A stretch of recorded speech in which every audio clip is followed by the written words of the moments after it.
いや出れないかもなっていうのを聞いた時にちょっと僕もがっくりして、まあそうですね、それが今でも覚えてるんですけど、でがっくりしてるところ、ちょっと現場だったんですよ、コースのサーキットでの現場なんですけど、そしたらその関口さんが、そのレース終わった後に、僕の父親のところに来て、2個のモーターと3本の電池をいきなり持ってきてくれて、これで全日本まで練習してくれと。で全日本には全日本で、用意するからこれで J パワーで頑張ってくれと。で全日本選手権をその清原さんっていう人を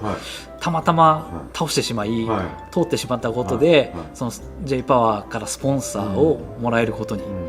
なったのが全日本に出れるそのステップになったっていう、それでようやくその全日本に行くことが決まり、読売ランドへ乗り込んでいったんですけど、でその、J パワーの関口さんにスポンサーしてもらったのと並行して、オートモデル会社、京商さんの、ものを作ってるところですけど、今ねだいぶオートモデルという名前も世に出てきてるので、より説明はしやすいんですけど、オートモデルレーシングの、筑波さん、西山サーキットによくテストに来られてたので、筑波さんとも、父親を介してだいぶこう、話をするようになり、京商さんの車をね使ってたっていうのもあるんですけど、でこのつながりで、全日本行きが決まった時に、車の方も、筑波さんが個人的に応援してくれるという形で、全部が全部ねフルサポートされてたわけじゃないと思うんですけど、その時の試作でチームが投入しているものだとかも、ちょっと分けてもらったりとかして。でその時に知り合った人がほとんど京商ワークスの人たちと、普段から一緒にやらせてもらってたんで、その時やってた人が、筑波さんを筆頭に、今息子さんがやってるんですけど、梶原ジュリア君のお父さん、今でも梶原ジュリア君は京商さんで、ワークスとして活動してますけど、そのお父さん、梶原秀樹さんと、僕と年齢的にはどれぐらいだろう、5歳ぐらいかな、梶原さんの方が上なんですけど、結構弟のように扱ってもらい、普段から一緒にこうやるようになってたので、高校生のお兄ちゃんみたいな。そうですね、ちょっと高校生の怖いお兄ちゃんでしたけど硬派な怖いお兄ちゃんでしたけどね。で、梶原さん自体は、僕なんかよりもちょっと早く始めてて、さらに実力も全然上だったので、全日本選手権でもその時読売ランドで A メインに入り、あれ2区は確か3位だったんじゃないかなと思います。で梶原さんがやっぱりその活躍してるところも見て、普段ローカルレースではちょっとねこうレース一緒にやりたいとかしてたけど、やっぱちょっとレベルが違うなと思って、あそこに行きたいなと。僕はさっきからちょっと言ってますけど、環境がとにかく、そういう環境がいきなりあったっていうところが僕のまず運が良かったところですよね。でそこにやっぱり子供なんで、やっぱりいろいろ教えてくれる人が、周りにいたんですけど、怖いおじさんから優しいおじさんから、ラジコンだけじゃなく、やっぱり挨拶しなかったら引っ叩かれてたんで、挨拶しようかなっつってやられてましたからね。その子供でも関係ないですよね。関係なかったですね。知らないおじさんに叩かれてましたからね。そんなねげんこつ食らうことはなかったですけど、やっぱりそういうちょっとね礼儀だとか、相手がほとんど大人の中でずっとやってきたんで、僕はその時につけられたあだ名腹棒、よくもうその時からなんですね、言われてましたけど、でそれが今でもその時の人たちは僕のこと腹棒って呼んでくれるんですけど、でそれを知らない世代の人たちだとか、もうちょっと若い世代なんでね、原さんっていつまで腹棒って呼ばれるんですかいやそれは俺が自分で決めた話じゃないんで、それは呼ぶ人に聞いてもらわないと分かんないんですけど、いまだにその腹棒という愛称で、呼んでいただいて、で全日本選手権は時初めて参加したので、それでも100位以内に行かなかったっていうのがやっぱ厳しい、やっぱ200人にどれぐらいいたんだ、200人ぐらいいたんじゃないかなと思うんですけど、でその中で2区がちちょっと正確なのはちょっと覚えてないんですけど、確かどれぐらいで E メインぐらいだったかな、E メインぐらいだったと思いますね。で4区がもうちょっと悪くて G メインぐらいだったかな。でもこれもすごく僕の中では刺激があり、より自信をつけさせてくれた全日本になったのが、ちょっとがっくりしてた反面、あの頃も知らずに一緒に走ってたんですけど、ブッチ・クローバーさんっていう方が、アメリカ人じゃなかったかな、オーストラリアの人だったかな、ちょっと国は定かではないんですけど、その海外から来られた選手がやっぱその人もすごい調子が悪かったみたいで、たまたま僕と同じメインだったんですね。僕がその時メイン優勝したんですよ。そのメインで優勝した時に子供でビール瓶のケースに乗ってやってるっていうところでアナウンスの方も結構いじってくれて、子供でもねやっぱりカウンターステアで当てながらやるっていうのは素晴らしいですねみたいなアナウンスをされながら、でそのメイン優勝した時にそのブチクローバーさんが肩車してくれて、祝福してくれたと。すごい早いじゃないかみたいなことを多分言ってくれたと思うんですよね。何にも分かんないで肩車されて、で周りからもよかったねと。であの人実はね世界でも結構戦ってた世界選手権とかも多分かつて A メインに残ってた成績とかもあったんじゃないかなと思うんですけど、たまたまその時調子が悪くて、でその一緒のところで走らさせてもらって、でその人と戦えたっていうその自信だとか、でやっぱそこで見てた、広坂さんの強さだとかを、目の当たりにして、目標がちょっともう本当にレースで勝ちたいなと。でやっぱり自分は競争で始めて、で競争にだいぶ面倒をちょっと見てもらえるようになり、自分のスポンサーがついて、やっぱそれとは違うメーカーをやっぱライバル視するようになってきて、だからあの時まだ10歳、11歳ぐらいでしたけど、もうすでにこの世界でやっぱ上に行きたいなというのは思ってましたね。ラジコンを始めて1年ちょっとぐらいで、そういう環境にもなってしまったんですね、気がついたら。そうですね。だからそのまでの、期間っていうのが僕の場合はすごく短かったかもしれないですね。ハマっちゃったっていう期間がもう本当に1年未満でどっぷりいきなり。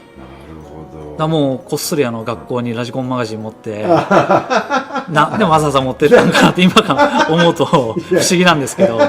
わざわざこそ見ながらとか、本当に生活の一部としても完全にラジコンがもう入っちゃってたんですね。そうですね。でもやっぱり正直ラジコンをやってるとか、そのラジコンを語るっていうことが恥ずかしくて、やっぱりオタクなイメージがあの頃は特に強かったと思うんですけど、やっぱ学校でもラジコンを持ってることは、みんな持ってる人いるけど、やっぱりそれを本気でやってるっていうところが、やっぱりファミコン自体でですね、完全にね。やっぱりいけてるのはゲームファミコンですよね。であったりやっぱり野球ゲームだったり、野球カードゲームみたいなのがいろいろあったじゃないですか。ああいう時代だったんで、ラジコンでちょっとかっこ悪いみたいな。でこれをね払拭していきたかったんですね。そんなかっこ悪くないと。でミニ四駆も第一次ミニ四駆ブームの時にやってたんですけど、やってたんですか？やってました。ちょうどあれですよね、ダッシュ四クロの漫画が、始まり、ちょうどラジコンを始めたで間もない頃にミニ四駆ブームが来て、でやっぱミニ四駆とかでもやっぱラジコンを始めてた分ちょっとノウハウっていうかある程度あったんで、それはそれで楽しんでたんですけど、でその頃覚えてるのが2つ学校でやってたことが覚えてて、一つは将来の夢を発表する会があって、そこに僕はラジコンで世界チャンピオンになりますっていうのを言ったらね、すげえ笑われたんですよ。でそれで、今は笑われてるけど絶対俺はなるんだというふうに心に誓ったのが一つ。かっこいいですね。でもその学校でそれができるっていうのはね、あれ言っちゃったんですよね。素晴らしいと思います。ある意味他になかったんで、もうそれが本当に正直な将来のその時の目標で、あともう一つは広坂まさみにサインをもらったっていうさっき話しましたけど、でサインってやっぱかっこいいですよね。ただ名前を書けただけじゃなく、サインっていうなんかスラスラっと書いてる感じ、もう絶対自分は将来自分のサインを書く日が来るはずだと、自分で勝手に信じてたんで、机にもうずっとサインを可愛いじゃないですか。でやっぱ英語のサインの方がかっこいいだろうなと。ね、でその時に書いてたサインって、実はその時にもうデザインを決めちゃって今でもそれを使ってます。マジっすか。はい、マジっすか。その時の自分なりに考えた、僕ちょっと絵心ないんで字もあんま上手くないんですごくね苦労したんですけど、自分的にはこれがいけてるだろうと。そう、僕原くんのサインがないんで、ちょっと話の途中でありますけど、1個いただいていいですか。はい、色紙もあるので。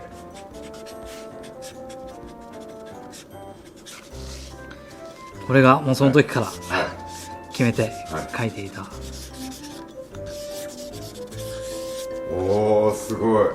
ありがとうございます。これがもう小学校5年生ぐらいの時に考えて、机にこうで消せるように鉛筆でこう書きながらいまだにそのまま。これはいいお話を聞きましたし、いいお土産をいただきました。ありがとうございます。はい、ありがとうございます。どっか飾らせてもらいますね。ぜひお願いします。なるほど。それだけ志と思いと意気込みというのが強かったってことですね。そうですね。まあそのレース、まあとにかくレース志向。だからタミヤさんから始めて、最初は遊ぶ時間が長くやってきた人って多いと思うんですけど、とりあえず公園でやったりとかっていうその時間が僕にはすごく少なかったですね。ほぼない人し、いきなりレースカー。そうですよね。タミヤスタートのようなタミヤスタートじゃない感じですかね。その次どのような展開を見せていきますか。そうですね。その後は、まあ実は僕電動バギーで始めて、電動バギーしかやってこなかった。最初やってこなかったんですけど、一番最初にJMRC の全日本選手権で、その A メインに入ったっていうのは実は81バギーなんです。あ、そうなんですか。あんまり知られてないんですけど。高橋さん知ってました？知らないですよね。多分知らないと思います。実はまあ京商さんにお世話に筑波さんを介して京商さんにお世話になってたっていうところで、まあ京商さん側の人たちもやっぱりだいぶ注目してくれるようになり始めてた頃に、あれは確か92年だったと思うんですけど、81バギーの全日本選手権、岸さんという方が「あらばお前ちょっと81バギーもやってみろ」みたいな。なるほど。81バギーってエンジンのやつですかみたいな。ちょっとよくわかんないですけど、もう俺の車貸してやるから、まあ、予選とその頃やっぱ予選当然あるんで、全日本選手権の予選会にお前通ったら、もうそのままサポートしてやるから、とにかく予選頑張れって言われて。それ何歳の時ですか？あれ多分12歳だと思いますね。まだ小6か中1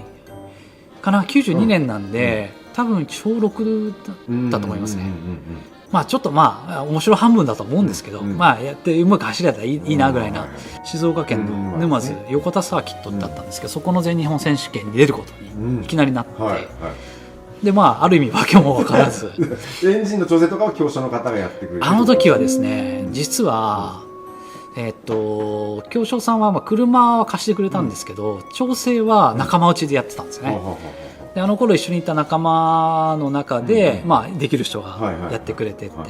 誰がやってたかっていうちょっとあんま覚えてないです。多分この人だろうなっていうのはあるんですけど、ちょっと定かでは分からずなんか出たような感じなんですね。そうですね。もうラジコン自体は電動ではシードに入れるぐらいなところでやれてたんで、そこそこ走れてたけど、エンジンバギー自体はやったことがないんで、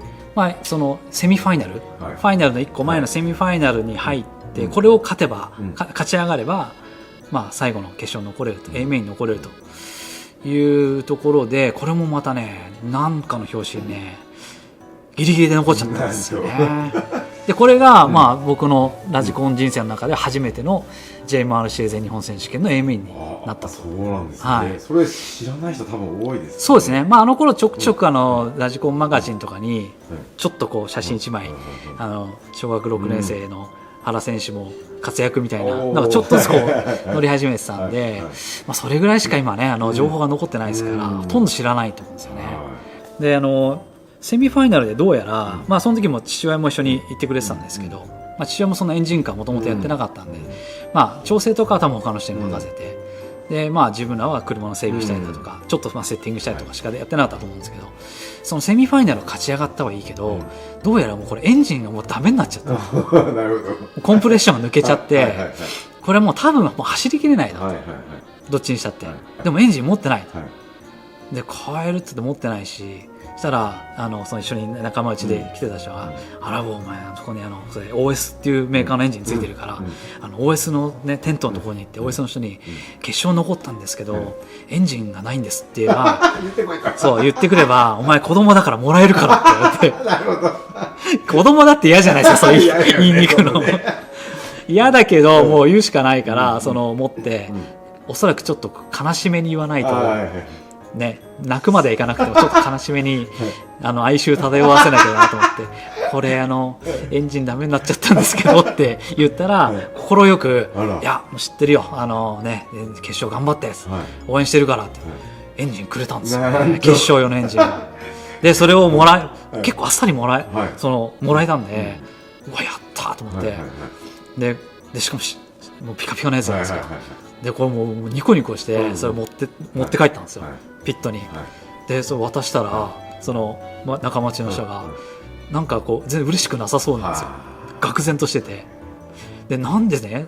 俺こんなねもらってきたのに喜ばないのかなと思ったら「お前新品のエンジンもらってきてどうすんだよ」って言われていや新品がダメって意味がわからない要は鳴らしをねしなきゃダメという分かるわけないんで。で鳴らししなきゃいけないって言ってレースまであともう30分ぐらいしかない無理なんですよね、少しずつ鳴らし決勝で鳴らししていくしかない、要は完走したいなと、まずもう完走に切り替えて、せっかく A 面に残ったし、そしたら1時間決勝走るんですけど、もう50分ぐらいでもう受信機の電池がなくなってしまいでこれもやっぱり父親が確か用意してくれたと思うんですけど、当時まだ電池の容量がそんなに大きい容量売ってなかったんで一番大きいやつの1個下を買ってたみたいですね。一番大きいやつで、一番容量があるやつでギリギリ1時間走れるかどうかのところを、もうそもそも多分持たないの、電池が最後に持たないものをつけてしまってたんで、けどその A 面に残れたというそのところでまたさらに自信がつき、でその後81バギーに挑戦することはしばらくなかったんですけど、もう一回電動に戻って電動も1本でやってきて。でその年に岐阜県かな、にあるウッディドームっていうドームでやった全日本選手権が同じ年だったんですけど、その時に、電動バギーの全日本選手権で4区だけ、その勢いで、エベに残ってしまったと。81バギーの方が先だったんですけど、電動バギーは同じ年に A 面に、目標としてた A 面に残ることができて、確実に実力として開花してきたということが言えますね。はい、でその時に一つだけ面白い話があるんですけど、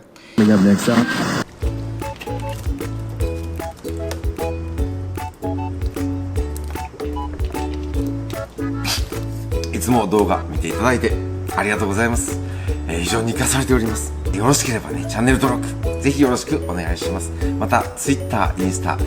Facebook もやっておりますので、そちらもフォローをぜひお待ちしております。